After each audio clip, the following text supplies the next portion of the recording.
주님만 내 마음에 가득 차길 원합니다. 주님을 향한 목적이, 주님의 계획이, 주님의 뜻이, 주님의 소망이, 주님의 기쁨이, 주님의 감사가, 주님의 행복이 내 마음에 가득 차길 원합니다. 우리 신앙의 마지막 종착역은 거기일진데 또 다른 목적지를 향해 가지 않게 하여 주옵시고 나의 모든 목적과 결론이 주님이 되게 하여 주시옵소서. 그 마음으로 오늘도 기도하며 주께 구하기 원하오니 사랑하는 주의 백성들 오늘도 간구하고 기도하오니 저들의 기도가 하늘에 상달되게 하여 주옵시고 하나님 모쪼록 저들이 필요한 때에 필요한 분량대로 주께서 공급하여 주시옵소서. 문제가 있어 나왔습니다. 걱정되어 나왔습니다. 고민되어 나왔습니다. 해결하러 나왔습니다. 그런데 이 자리에서 해결되지 않는다면 그 어떤 곳에서도 해결될 수 없사오니 하나님 오늘 해결받고 돌아가게 하여 주시옵소서. 저들의 기도 가운데 임하여 주시고 더 깊이 저들을 사랑하여 주시옵소서. 감사합니다. 고마우신 예수 그리스도의 이름으로 기도드렸습니다. 아멘. 아멘. 마태복음 26장 말씀 계속 보고 있는데요. 6절에서 16절 말씀 같이 볼까요? 6절에서 16절.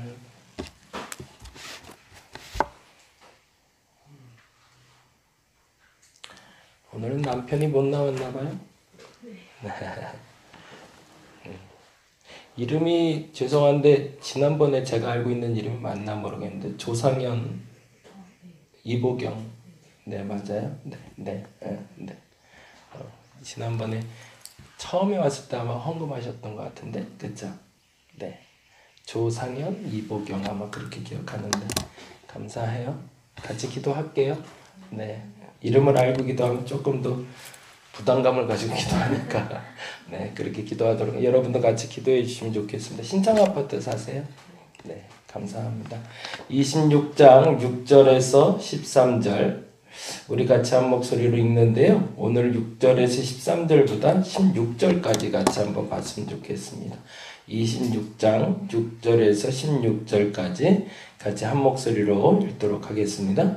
예수께서 베다니 나병 환자 시몬의 집에 계실 때에 한 여자가 매우 귀한 향유 한 옥합을 가지고 나와서 식사하시는 예수의 머리에 부으니 제자들이 보고 분개하여 이르되 무슨 의도로 이것을 허비하느냐 이것을 비싼 값에 팔아 가난한 자들에게 줄 수 있었겠도다 하거늘 예수께서 아시고 그들에게 이르시되 너희가 어찌하여 이 여자를 괴롭게 하느냐 그가 내게 좋은 일을 하였느니라. 가난한 자들은 항상 너희와 함께 있거니와 나는 항상 함께 있지 아니하니라. 이 여자가 내 몸에 이 향유를 부은 것은 내 장례를 위하여 함이니라. 내가 진실로 너희에게 이르노니 온 천하에 어디서든지 이 복음이 전파되는 곳에서는 이 여자가 행한 일도 말하여 그를 기억하리라 하시니라. 그때에 12 중에 하나인 가룟 유다라 하는 자가 대제사장들에게 가서 말하되 내가 예수를 너희에게 넘겨주리니 얼마나 주려느냐 하니 그들이 은 30을 달아 주거늘 그가 그때부터 예수를 넘겨줄 기회를 찾더라. 아멘. 원래 오늘 읽기로 한 본문은 26장 6절에서 13절인데요. 16절까지 본 이유는 사실은 두 단락으로 나누어져 있긴 하지만 마태가 의도를 가지고 기록한 본문이기 때문에 그렇습니다. 지난번에도 계속 말씀드리는 것들에 여러분이 조합을 조금씩 하시면 좋겠어요. 마태는 크게 5 묶음으로 이야기하고 있다라는 게 첫 번째 말씀드렸던 거고 그 5 묶음에는 목적지가 정해져 있었죠. 믿는 자들, 사역자들, 성숙한 사람들, 심판 앞에 있는 사람들, 그들이 어떤 과정을 통해서 어떤 열매를 맺어야 온전한 것이다 라고 말한 것처럼 마태는 굉장히 체계적으로 나름대로 그가 말하고 싶었던 예수 그리스도를 믿는다라는 신앙의 결과물에 대해서 우리에게 계속 이야기해주고 있습니다. 저와 여러분이 마태복음을 보실 때는 다시 한번 점검해 보실 때 그렇게 한번 보시면 좋겠어요. 그래서 내 신앙의 열매가 바로 맺히고 있는가? 주렁주렁 맺히고 있는가? 아니면 무화과 나무의 잎사귀가 무성한 것처럼 허식만, 외식만 가득하고 열매 없는 신앙은 아닌가? 그 관점에서 마태복음을 보시면 그렇지, 내가 이 열매 맺혀야지, 이 열매 가져야지 라고 여러분이 한 번쯤 더 되새김하면서 볼 수 있겠다라는 생각이 들고요. 그래서 또 하나 마태복음을 보실 때는 열매라는 것에 포커스를 맞추고 보시면 좋겠어요. 신앙의 과정에 대해서 이야기하는 이들이 있지만 신앙의 결과에 대해서 말하는 것도 물론 잘못된 건 아니라는 거죠. 우리의 종착역에서 나타나는 것들이 결국에는 하나님을 믿는 자들의 결과물일진데 그 결과물들이 하나님 보시기에 합한 것이 아닌 내가 원하는 좋은 것을 얻게 된다는 것이 얼마나 위태롭고 잘못된 것인지를 우리는 점검해 봐야 된다는 거죠. 그래서 앞서 기도할 때 말씀드린 것처럼 나의 마지막 종착역엔 주님이 기뻐하시는 것이 되어야 됩니다. 나로 주님이 가득 차게 해달라고 하는 이유와 나의 모든 것이 되는 것이 주님이 된다라는 말은 조금 더 우리가 이해하기 좋은 표현을 하면 내가 마지막에 끝내서 결론을 펼쳐봤을 때 그 결론이 내가 좋은 결론이 아니라 주님이 너무 기뻐하실 만한 결론으로 가져야 된다는 거죠. 근데 안타깝게도 우리의 목적지에 항상 결과물이 어디를 향하고 있냐면 내 시선, 내 목적, 내 방법에 옳은 결과물로 끊임없이 주장하고 있는데 그게 아니다라고 이야기하고 싶은 게 마태의 고백입니다. 그리고 또 하나는 마태복음은 시간 순서로 구별돼서 기록되지는 않았다라는 겁니다.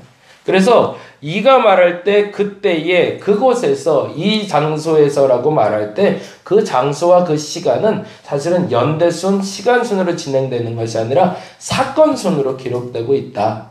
그러니까 거기에는 오해가 좀 없었으면 좋겠다라고 말씀드리고 와야 훨씬 더 나을 것 같습니다. 그래서 26장에서 말하고 싶었던 첫 번째 포커스는 역시 어디로 가고 있다고 보면 될까요? 열매에 있는 거죠.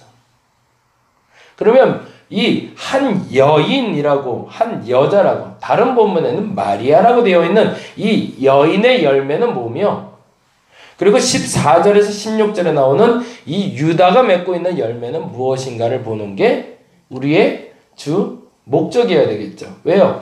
글을 쓴 사람이 그걸 보라고 썼으니까. 지난번에도 그 얘기 한번 드렸잖아요. 남자친구하고 여자친구가 있는데 제가 수요일날 그 얘기를 한번 드렸는데 기억나시죠? 네. 남자친구가 하나 있어요. 근데 이 남자친구가 여자친구를 하나 사귀기 시작했어요. 근데 이 여자친구가 다른 남자에게 자꾸 관심을 주기 시작하는 거예요. 그래서 이 A라는 남자를 보고 야, 나한테 와서 이 A라는 남자 정말 멋있지 않아? 라고 얘기하는 거예요. 그러면 나는 뭐라고 얘기할까요? 걔 멋있어 라고 얘기해 줄 수는 있겠죠. 원래 멋있는 애라면. 근데 얘에 대해서 부정적인 얘기를 하고 싶겠죠. 그래서 이렇게 얘기하는 거죠. 걔 멋있어. 그런데 부모한테 못해. 라고 이야기하는 장면이 있고요. 또 하나, 이 여자애가 또 와서 물으면, 야, 근데 그 애 진짜 멋있네? 라고 얘기해요. 그러면 나는 또 이렇게 표현하는 거죠. 그 남자 멋있지. 그렇지만, 그래서 부모한테 못해. 라고 얘기한다면, 내가 지금 이 여자친구한테 하고 싶은 얘기는 뭘까? 라는 질문을 던져보는 거죠. 그리고라는 단어가 붙어 있다면 사실은 그 친구가 나쁘다는 얘기를 하고 싶은 거지만 그래서 부모에게 못해 라고 얘기하고 있을 때는 그 친구가 부모한테 못한다는 걸 얘기하고 싶은 거죠. 우리말이라고 그리고 모든 언어는 하고자 하는 주제가 되는 단어들이 있습니다. 근데 그 주제되는 단어를 찾아낼 수 있을 때 화자가 그리고 듣는 청자가 서로 이야기가 되는 거지 말하려는 사람은 이 의도로 계속 얘기하고 있는데 듣는 사람이 엉뚱한 얘기를 하고 있다면 이거는 서로 말이 통하지 않는 거죠. 그러면 향료 한 옥합을 깨라는 건 무슨 얘기를 하는 걸까요? 주님께 헌신하라는 말도 맞습니다. 근데 이거는 건축 헌금할 때 돈 많이 내라는 얘기는 아닌 거죠. 그렇게 오용돼서는 안 된다는 거죠. 여기서 쓰고 싶은 단어는 마리아의 순수한 동기를 보라는 거죠. 그리고 그 동기가 가져올 수 있는 결과가 무엇인지를 보는 거고, 유다의 잘못된 동기가 가져오는 결과가 뭔지를 보라는 거죠. 그러면은 마리아가 가지고 있었던 순수한 동기는 뭘까요? 예수 그리스도에 대한 사랑이었겠죠. 이게 제가 계속 하는 얘기 중에 그 얘기는 여러분 한번 계속 되짚어서 한번 보시면 좋겠어요. 사랑이냐 동정이냐 라는 단어 쓰잖아요. 그렇죠? 내가 하는 게 사랑이냐 동정이냐. 아이에게 말할 때도 동정이 될 때가 있고요. 사랑이 될 때가 있고요. 내 형제에게 할 때도 이게 동정이 될 때가 있고 사랑이 될 때가 있어요. 나는 은연중에 좋은 의도로 하고 있다 할지라도 받는 사람이 기분 나쁘면 그건 사랑 아닙니다. 그리고 또 하나의 사랑의 의미를 말씀드렸는데, 사랑에 대가가 붙기 시작하면 그거는 거래지 사랑이 아닙니다. 우리가 잘못하는 사랑이 두 가지가 있는데, 하나는 동정하는 사랑이 있고요. 동정하는 사랑은 내가 대가를 바라진 않아요. 근데 나만 좋은 사랑을 동정이라고 하고요. 서로 좋을 것 같이 여겨지지만 그러나 서로에게 내가 이것을 주니 너도 나에게 이것을 줘라고 말하는 사랑은 그건 사랑이 아니라 거래입니다. 내가 무엇을 주고 그가 나에게 주지 않는다 할지라도 그것이 나도 좋고 그도 좋을 수 있는 게 진짜 사랑이라는 거죠. 그건 남편과 아내 가운데도 마찬가지고 형제 가운데도 마찬가지고, 오늘 본문 속에서 마리아가 한 행위는 마리아도 좋고 예수도 좋은 거죠. 그러면 그거는 사랑인 거죠. 근데 유다는 지금 자신이 좋은 일을 하고 있습니다. 은 30에 예수를 팔고 있어요. 그리고 어떤 학자들은 이거를 굉장히 좋게 잘 포장을 해줬습니다. 왜냐하면 예수가 미친 것 같은 거예요. 유다 입장에서. 마지막에 이르러 막바지에 예수가 지금 해야 될 일은 전복하는 일이거든요. 뒤집어 놔야 되거든요, 세상을. 그가 늘 얘기했던 것이 세상이 바뀌어야 된다고 얘기했으니까 세상을 바꿀 수 있는 그 힘을 가진 네가 왜 이렇게 약해졌냐는 거죠. 왜 이렇게 나약하게 굴어? 왜 이렇게 나약한 소리만 해? 왜? 자꾸 죽는다는 소리만 하니까. 죽겠다고 하니까. 근데 이쯤에서 한 가지 더 고민해야 될 건, 예수도 나의 시간을 갖고 싶었던 거죠. 예수님도. 그래서 오늘 본문에 나오는 이 마리아 사건이 나오는, 이 여인 사건이 나오는 날을 목요일 날로 보는데, 이 목요일만큼은 예수님의 어떤 행적에도 기록되지 않은 단어가 나옵니다. 그것은 뭐냐면 가장 내가 사랑하는 사람과 머물고 싶은 거예요. 나병 환자 시몬의 집에 들어갔다고 그러는데, 나병 환자의 집에 사람이 들어갈 수가 없을 뿐더러 나병 환자는 집 안에 있을 수가 없습니다. 근데 나병 환자 시몬의 집에 들어갔다는 얘기는 뭘까요? 이 시몬이 아마도 예수를 통해서 병이 나은 사람이겠죠. 그러면 이 사람의 마음속에 예수는 어떤 분이세요? 내 병을 낫게 해준 평생의 은인이죠. 예수만 봐도 좋은 사람인 거죠. 그러니 그 집에 가서 예수님은 뭘 하고 싶었던 거죠? 죽기 전에 쉬고 싶었던 거죠. 근데 그 와중에 나를 진짜 사랑하는 한 여인이 와서 내게 향유를 보니 예수님의 마음이 어땠을까요? 너무 좋으셨겠죠. 그날은 쉬고 싶은 날이었으니까. 근데 그 쉬고 싶은 예수님의 마음은 전혀 읽어내지 못하고 딴짓하는 제자들의 모습을 보는 거죠. 왜? 예수님이 너무 못나 보이니까.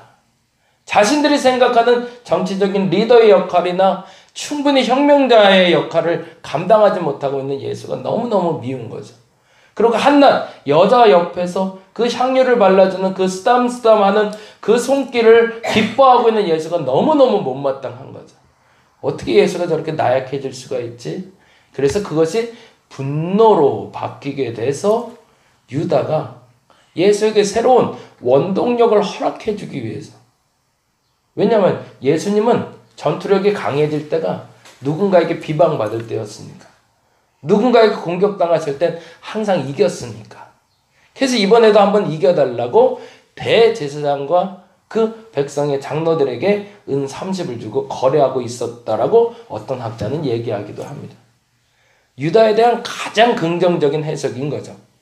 우리 스승이 변해 있으니 우리 스승을 바로 돌려놓고 싶은 그의 바램이었다고.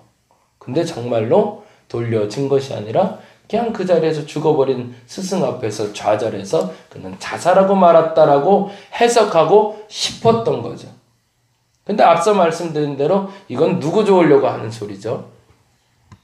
유다 좋으려고 한 소리죠. 내가 꾸며놓고 내가 만들어놓은 예수처럼 예수가 사라졌으면 좋겠는 거죠. 우리는 그런 예수를 믿고 있지는 않은지 한번 점검해 봐야 됩니다. 그냥 좋아야 되는데 그분이 300데나리온이나 되는 향유를 깨서 그분의 머리부터 발끝까지 흐르게 만들어도 난 그분이 좋아야 되는데 그렇게 좋은 예수가 아니라 어느 순간부터 나와 거래를 트고 그 거래가 이루어지지 않는 예수는 내가 따르고 싶은 예수가 아니고 보다 정확히는 내가 바꿔버리고 싶은 예수. 그 예수를 믿고 있지는 않은지 우리는 점검해 봐야 된다는 겁니다. 우리는 예수님께 기도합니다. 예수님이 아니면 우리 기도가 응답되지 않습니다. 그분 사실은 믿으시나요? 그건 믿어야 될 일이죠. 그게 믿지 않으면 기도 응답은 되지 않는 거니까. 근데 중요한 건 그분을 통해서 나는 하나님을 만날 수 있고 그분을 통해서 응답을 받는데 그분의 모습이 내가 원하는 모습으로 유다처럼 바꿔가려고 애쓰고 있지는 않은지. 그냥 예수님으로 좋아야 되는데 그냥 예수님이 그리고 예수님의 그 상태가 내게 그냥 만족스러워야 되는데 그분이 십자가에 달리던 고난을 당하던 죽임을 당하던 그 예수는 변함없이 나의 예수여야 되는데 십자가에 달린 예수는 싫고 능력 행하는 예수는 좋고 성공하는 예수는 좋고 불편한 예수는 싫고 이렇게 예수를 믿고 있다면 그것은 사랑도 아니고 믿음도 아니라는 얘기죠. 저와 여러분이 진짜 예수를 믿을 수 있었으면 참 좋겠습니다. 그분은 한 번도 변한 적이 없었습니다. 근데 내가 자꾸 상황에 따라 변하고 있는 거죠. 그래서 오늘 본문에 주께서 10절에 보니 이런 단어를 쓰고 계셔요. 10절 말씀 볼까요? 같이 한번 읽어보겠습니다. 예수께서 아시고 거기다 동그라미를 좀 해놓죠. 기노스코라는 헬라어 단어를 쓰고 있습니다. 기노스코는 그 창세기에 나오는 야다라는 단어하고 만나고 있습니다. 알다라는 뜻이에요. 남녀가 서로 알아가는 것, 몸과 정신이 섞여 있는 상태죠. 그가 좋은 것을 내가 좋아할 수 있는 상태, 그가 불편한 것을 내가 불편하게 느끼는 상태, 그의 모든 것을 알다라는 뜻입니다. 근데 그때 알다라고 얘기할 때 이 예수님이 아신 건 두 가지인 거죠. 첫째는 그들에게 이르시되 너희가 어찌하여 이 여자를 괴롭게 하느냐도 아셨던 거고, 두 번째는 그가 내게 좋은 일을 하셨느니라 하는 것도 알았던 거죠. 첫째는 제자들의 잘못된 동기도 아셨다는 것이고 여자의 순수한 동기도 아셨다라는 겁니다. 예수님이 여러분을 아십니다. 어떤 동기로 이 자리에 와 있는지. 그리고 그 동기가 여러분에게 결과가 되고 열매가 될 겁니다. 정말로 예수님을 진짜로 사랑한다면 예수님의 그 결과도 예수님도 사랑하시고 여러분도 사랑할 만한 결과로 가져오게 하실 겁니다. 근데 만일에 내가 원하는 목적지와 다른 곳으로 가는 예수라 해서 여러분이 그 방향을 돌리려고 한다면 죄송하지만 그 목적지에는 도달하지 못할 겁니다. 그분을 한 번 더 오늘 더 철저히 믿을 수 있는 오늘 한 날 되시길 바랍니다. 그리고 믿고 구해 보시기 바랍니다. 그러면 그분이 정말로 가장 좋은 곳으로 여러분을 인도해 주실 겁니다. 그 믿음을 가지고 기도하셔서 오늘 그 평안과 그 기쁨과 그 만족됨을 얻을 수 있는 저와 여러분 되시기를 간절히 바랍니다. 기도하겠습니다. 하나님, 내게 만족스러운 상황을 계속 주께 요구하기보다 그 어느 시점부터 주님이 만족할 만한 상황이 무엇인지를 물을 수 있는 기도자가 되게 하여 주옵소서. 다시 한번 되새김해 봅니다. 내게 만족스러운 상황을 주께 요구하기보다 주님이 기뻐하실 만한 것이 무엇인지를 묻고 기도하는 내가 되게 하여 주시옵소서. 더 많이 기도할 수 있어야 됩니다. 더 많이 알아야 됩니다. 하나님을 알아가는 데 있어서 열심을 다하게 하여 주시고 하나님이 주시는 것이 가장 좋은 것임을, 주님의 마음에 합하게 순수한 사랑으로 시작해서 사랑의 열매가 맺는 것이 가장 좋은 것임을, 그 마리아의 이름이 평생에 기억된 것처럼 지금도 우리가 기억하는 것처럼 그렇게 기억될 만한 저들 되게 하여 주시옵소서. 감사합니다. 고마우신 예수님 이름으로 기도드렸습니다. 다 같이 기도하고 돌아가도록 하겠습니다.